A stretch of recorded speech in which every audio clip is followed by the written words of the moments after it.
Wow! Wala. Daileg! Yun ang sinasabi ko, di ba? Friends need to sink this free throws to tie the ball game. Renz Villegas today, 5 out of 8 from the free throw line. Good on the first. For the season, Villegas is an 80% free throw shooter, Bo. Oo. Kaya naman napapatayo na doon si Gary David. Sa kinuupuan niya. Tumatthumbs up na rito sa atin yung ating kumpare. Bo, tandaan natin, nakakadalawang double overtime na tong LPU na to. They will take it.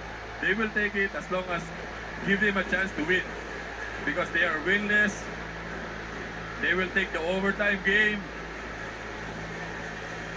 Villegas, good on both free throws. Yes. El Granada is hoping that LPU can get a stop. So, ito, atake diretso to.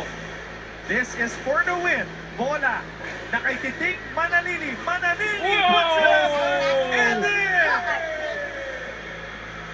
Jonathan Manalili.